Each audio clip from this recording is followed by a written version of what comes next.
What's up, gang? Hope you're doing well. This video was sent to me. You guys wanted me to check it out. It's Believe Basketball. I believe we've checked them out before, but I'm pretty sure I liked their video the last time. It's pretty good. So go like, go subscribe, go give them a follow. This one is Cross Them Every Time. Okay. What's up, YouTube? It's Coach G, Coach B. Is that how I do my intros? All right, so what's up, YouTube? Believe Basketball. John Breeden, Gabriel. Don't put my government out there. Sorry, bro. Mr. McIntosh. Oh, he just did it anyway. All right, today we got a video for What kind of cord is this? 00 p.m. Am I saying that right? Right there. Yeah, Boom. Question is, could you do a video on the killer crossovers and hezzies? Of course, you asked the right people. Is this killer crossover like I think together? this goes Tim Hardaway? Let's break it down. UTEP two-step? I got this one. I don't want this. So first off, in order to If I were answering that question, you guys know the answer. It's less about the crossover and it's about your original move. So if you can go full speed right to the basket, full speed left to the basket, that's what makes your crossovers work. And we just watched I broke down that Eugene German game, and he made the dude fall 3 times. And it's because he goes in straight lines, goes to the basket. So now when you act like you're going in a straight line, boom, and you cross and you go back the other way, that person in their mind is turning to go full speed to defend your full speed drive. That's how you twist people up. That's how you cross them. So I think it's less about the move. It's more about the movement. to get your killer crossover down to where it's a complete threat, to where people are just afraid of you when you dribble, you've got to get your hesitation down first. All right, you got to perfect that hesitation. It's not going to take a lot. It's simple. So to first start off, you want to make sure you dribble and step at the same time, and then you make a decision, right? So if I'm dribbling, see, I already think this is a lot. I like these guys, and maybe we just answer these types of questions in a different way. I just think the thought process is, if a kid can go full speed to the basket first, now you can go full speed and change directions, and that's effectively a crossover, right? And that's how you cross people. But I want to match my step with my dribble as I go. So I never think about this, matching my step with my dribble. We got like a lot of different hezzies. That's true. This is one. And I would never say start with the hezzy or, This is the same foot ball side, same foot, go. Yeah. together, yeah. Because you can shoot out of it too, real it quick. is. So I can go here, step at the same time, shot. Together, yep. I can step at the same time, cross, step at the same time, go. When he's step at the saying same time, step at pass. the same time- That means dribble also. So the dribble and his There you step go, sir. they're going to hit the ground together. So I'm here. Then after that, Because to me, like, think about a lot of the basketball that we break down, that space isn't free. You got to earn that space. That space isn't free. If you're playing a bad defender, or you're playing in a league where the defense isn't really pressuring you, then you've got that free space to where you can step forward. You can think about step with the dribble. But the games that the levels that we're usually breaking down and talking about, I always say you got to create that space. So that rubber band we talk about, but 0.5 seconds of freedom. So you make a move, boom, shoulder into their chest, you step back, you've got 0.5 seconds of freedom, make that next move. You don't have time to think about dribble, hit, same size my foot, set up, go, right? You get 0.5 seconds of freedom, you play. You're shooting, you're driving full speed right, you're driving full speed left. So when you're putting defenders into that mindset too, boom, 0.5 seconds of freedom, they got to guess what you're doing. That's when you can fake like you're going full speed right, boom, go full speed left. That's the crossover, right? But same side, step, ball, onside, dribble, you have to think about that sort of stuff. then you make your move. So you have to manipulate the basketball as you're dribbling. So that's what those. I'm more critical of the channels that I like than the other ones, aren't I? See it coming. So if I'm dribbling here like this, let's say I'm waiting for a play to go down. It looks like I'm not in attack mode because I'm not looking at the defender. But I can see. Because again, this to me, I don't like. There's no need to really practice these situations. You're already playing not tough defense, My peripheral view, what so position anything will work. that his foot's squared up right now. So once I go from this dribble pattern here, the moment I do this, I change from a loose dribble to a tight one here, and now I got him at my mercy, especially if he doesn't move his feet at all. I got him, he's stuck in quicksand. So I'm going. So this is an onside step, right? But to me, I'm like, your thought process should be, if he's standing like this, I'm just going to run full speed right and just go around him. People overthink like which step, which foot, dig step, anchor cross, negative step. That we overthink this footwork too much. The first thing you need to do is just go full speed. And we saw this with the Nas breakdown that's going to come out. But do that first. Build the basics of being able to run full speed to the basket. Then we can talk about exactly the footwork, exactly the dribbles and that sort of stuff. But if the defense is playing like this, y'all are probably not playing at a high enough level to where exact footwork, exact dribbles really matters. But if you go full speed right, he's probably going to play it a little bit different, and then you just cross back to the left, right? If you go full speed right and he doesn't move, you just keep going full speed right. Here I'm going together, he doesn't move, I know I can just explode and go by. So watch the footwork. That's just our onside step we talk about, right? The hezzy is together, bounce and step together, step and go. So going at regular speed, if I'm dribbling here, just off the crossover. Don't worry about the dribble. Together, then I go. All right, don't worry about when the dribble hits. Now, talking about the killer cross. That means you're trying to put this. Because again, that's. So once I go together. That's the Marcus Smart. Remember how he was talking about when he goes for steals, when the ball is leaving their hand. So I don't like to have the ball out of my hand like often. So when I'm making my move, I like to boom. It's like a little hang dribble. I talk about this a lot. It's a hang dribble. That's whenever I'm just like deciding, oh, boom, full speed right. Hang dribble, full speed right, boom, push it back to the left. All of my movements happen with the basketball in my hand. I don't want that ball out of my hand, because that's when the defense can reach and you can't react. You can't cross when that ball is out of your hand. He fell for the first one. I go here and I step. Excuse me, I'm going the other way and embarrass him and all his family members. Now the key is the intensity of your dribble. You can't just be out here and doing this. I got him, coach. No, you're gonna get plucked, all right? What you wanna do is start here. When you get in attack mode, dribble a lot harder. That come with the, okay. I'm just thinking, you know you cross people when they do this. Yeah, they're not sliders, they're hoppers. Take full advantage. All right, so this is my regular dribble here. Then I go together, tight step, and then cross. And like that's a move. That move will work, but that's a different thing than, I've spoken about this before, right?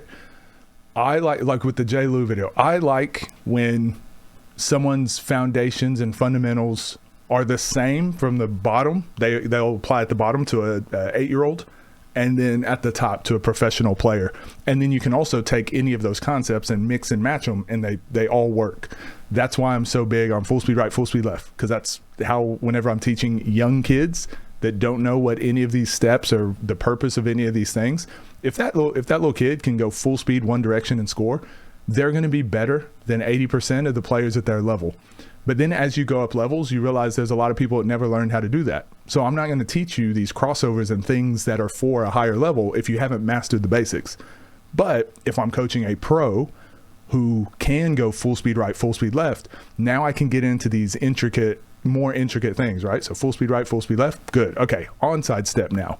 Let's really practice the onside step, because you can get there more efficiently. You can get there in one dribble. Once you get there in one dribble, we can pair all these other layups and moves and everything with it. If you are inefficient, you have to make up some more stuff. We can work on that later, but we got to do some other things. But if you're efficient, you've got this, you got this, you got this, you got this. Okay, so now off the dribble, you can make a move, boom, get to the basket, onside step, one dribble. You have all those moves available to you. So depending on regardless of the level that you're at, all these things matter. And you just teach, like you meet players where they're at, right? This to me, we always say, who is this for?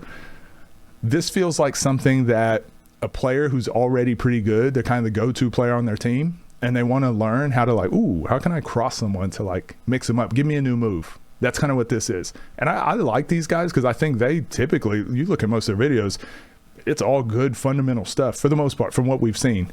But this one just kind of is just, it's a viewer submission question, right? And it's just a little wacky, here's a cool move to cross people. Don't fall in love with when I cross this the ball, way of thinking too much. Diagonal to get closer to the defender. Your hand's going to be in the pocket. So if you cross and get closer and close that space. No, why is their hand going to be there? He was standing way far back, remember? That's going to be a steal. So where this line is here. If we're going to talk about what the defense is going to do, they're probably going to shade you one way. They're probably going to have one hand on your hip, and they're probably going to be physical. So you're not going to have that free step to go and make your hesitation. You're going to have to earn that by going full speed left, boom, separate. Now, whatever move you want to do. Imaginary line in my mind, cross straight over, wait till the basketball's in my opposite hand, then go downhill. Do not mix the two. So I'm starting here. My hezzy is together, go. All right. Then, when I start to add my killer cross, I'm going together, step the same way, cross, then go downhill. Again, this is where I'm different. I like doing that cross. I'll try to put up a clip. If I can hit you with that cross, boom, and then just pick up the ball and finish, I'm going to. I'm not going to do that cross. He's talking about do the cross, gather it, and then put the ball back out. Yes, you need to be able to do that. But again, if we're teaching, like, the purpose of doing a move is to score. So again, these have to layer together. If you can teach someone to, boom, cross, get that dribble to where you don't have to dribble it again, or cross and not have to dribble again, or one dribble straight to the basket. If they can do those two things, they can take 3 dribbles to the basket. They can take 4 dribbles. They can do 5. To make a play. And then you can start to mix this up a lot. So one of my favorite things is I would start to hop into it. Oh yeah, that's great. And then you just add what you want. Now, why would you hop into it? Just to throw, it's just a different look. Throwing the defender's timing off. If he just dribbles like I did, just a regular dribble, I can just step.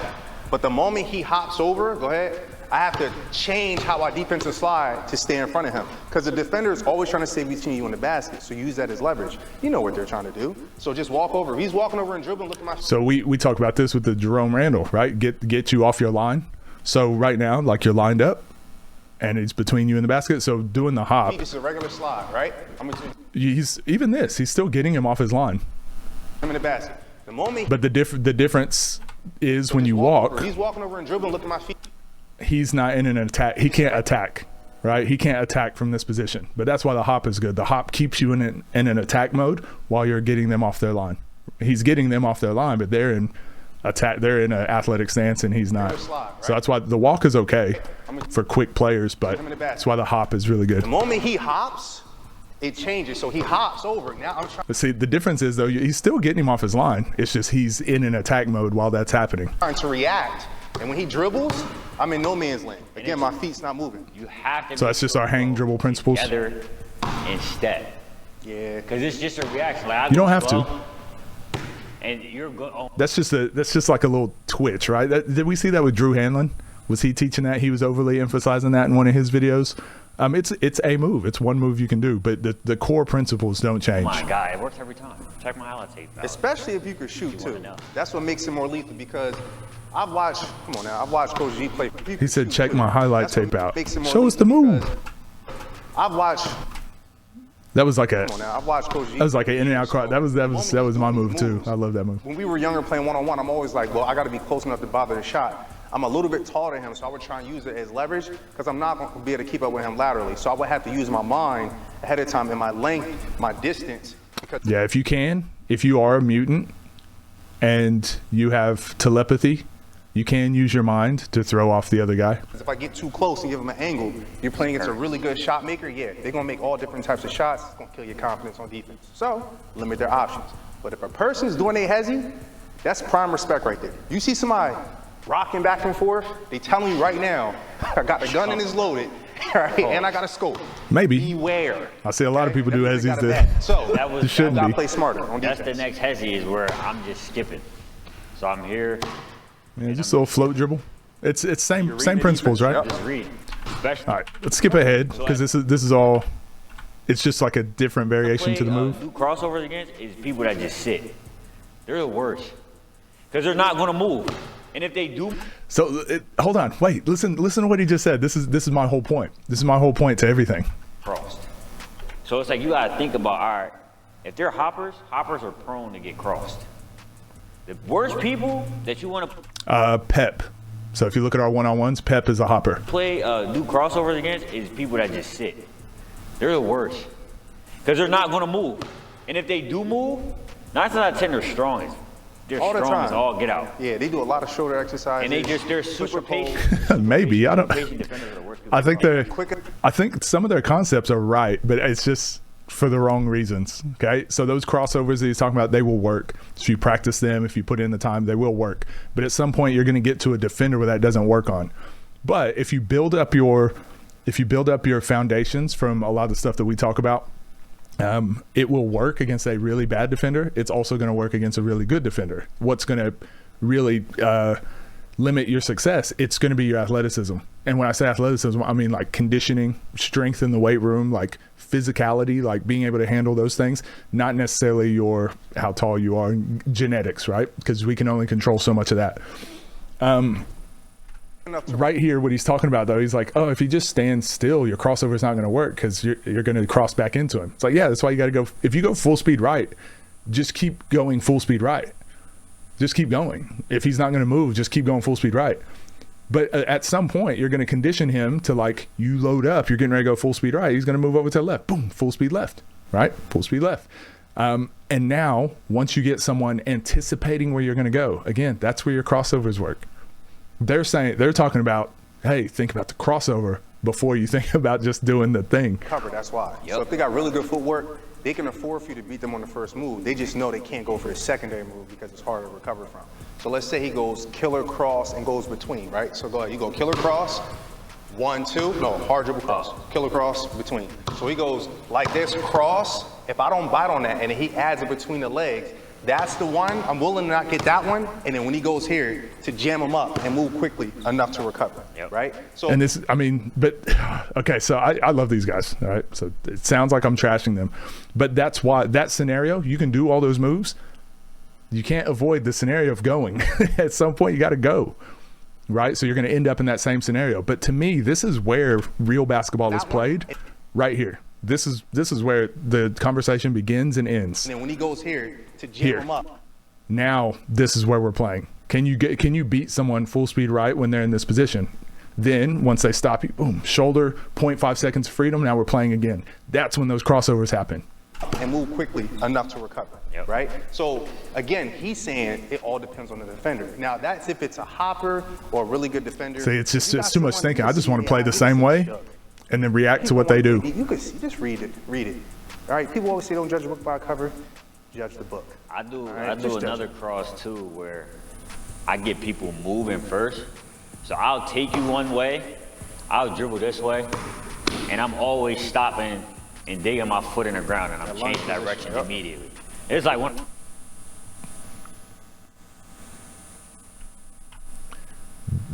See, this is what I mean. In America, we've gotten to this point where this is now becoming novel.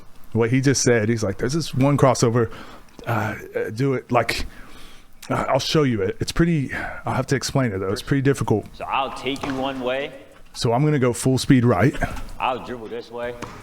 And I'm always stopping and digging my foot in the ground and I'm changing. And then I'm going to change direction. My guy. Just a crossover. This is what I mean. We think too much. We overthink it. We complicate it so much. But this is the foundation. This is the base. And this is what I mean. Like I'm sure this dude is gold, right? Like they understand it. But it's like we all get there in these weird windy paths, which is fine. It's okay. But there's a lot of kids that don't have. Like we just love basketball. So he seems like someone who loves basketball. I mean, they're playing on a freaking church court, a kitchen cafeteria tile with tape. With electrical tape that they probably drew those lines themselves. Obviously they love basketball, right? They're sitting here, it's nighttime, they're recording, like they love it. So they're able to explore and test all these things that work for them. And now they're trying to explain it to other people. This works if you're a basketball head who's just going to go put in the time and lab out all these different scenarios and figure it out. But kids don't do that now, and that's why we got to be very specific with our language, and we've got to give like the most foundational building blocks. But in doing so, I've recognized that's also the quickest way for anyone to learn. So if I can teach you why you need to go full speed right or full speed left, and you can understand that, no matter what I teach you after this, it will always have context. It will always make sense what we're doing, why we're doing it. So full speed right, full speed left, let's get the highest percentage shot in basketball. Okay, well, if I'm going full speed right and he's not stopping me, I'm just going to keep getting the highest percentage shot in basketball. If I try to go full speed right and he jumps over in front of me, oh, I need to go full speed left, get the highest percentage shot in basketball. If I'm going full speed right and he just jumps over and I start going to the left and he jumps over again, boom, I'm going in and out. I've got this guy jumping all over the place because I'm trying to get the highest percentage shot in basketball. Oh, I can just shoot the ball, right? Like it just, everything, all these questions will start answering themselves. So rather than thinking like, okay, I'm going to go practice this one move, 1,000 reps. Oh, he cut off that move. Let me add another one, 1,000 reps. Oh, but it ends up in the same thing. So it didn't really fix my problem. It just gave me another move. oh, I added another move. So I've got these 2 moves that do way different things and I'm stuck. I don't know what to do next. And it's like, yeah, you can't, I always say you can't see the forest through the trees. Like we're seeing so much happening and we're trying to dissect it down to, and he just showed us 7 minutes in, he just showed us a crossover. Immediately. It's like one of the first crosses that I learned. Cause like I'm going full speed and as soon as I see you get to moving, I'll cross. And this is a crossover, right? And this he's saying this is one of the first ones he learned. This is the first ones you need to teach. Once you can do this, the other stuff starts to layer on top. And then another counter that I always try to get everybody to do, but nobody ever listens to me. All the kids that we train pretty much. When you cross the first time, a lot of people have that initial movement. It's the feet. They have it. They have that initial movement. And they don't even realize it. If you do this and you cross and you do this as an initial movement, like just that's what So what is he saying? Like, what does this look like? It looks like he wants to go full speed left. So that's why I always say, go full speed. Learn how to go full speed right, full speed left. Now you know how to fake going full speed right, full speed left. everybody does.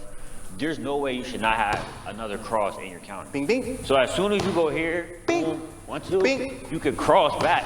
And the then second that- crossover is my faster than the gosh. first one. Oh my Gotta gosh. change the intensity. That doesn't matter. You Nope, notice, that doesn't matter. realistically, Doesn't matter. where'd it go? Stop. Doesn't matter.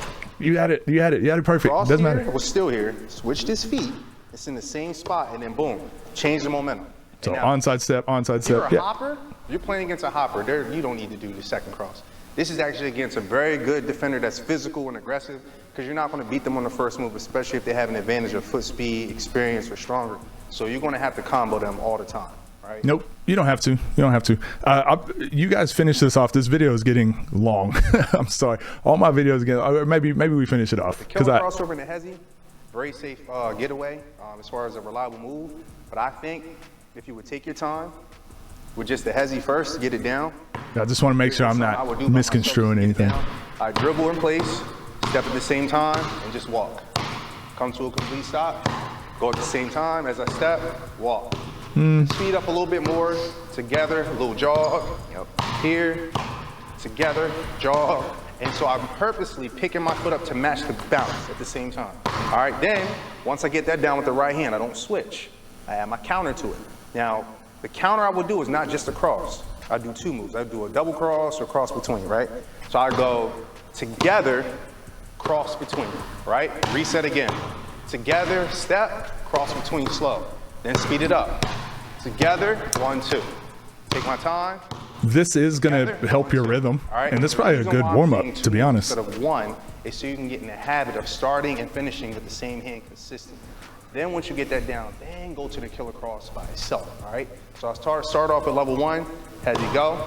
So I always thought the killer crossover was the Tim Hardaway. I thought it was the between the legs cross. I thought the killer crossover was the, tween cross.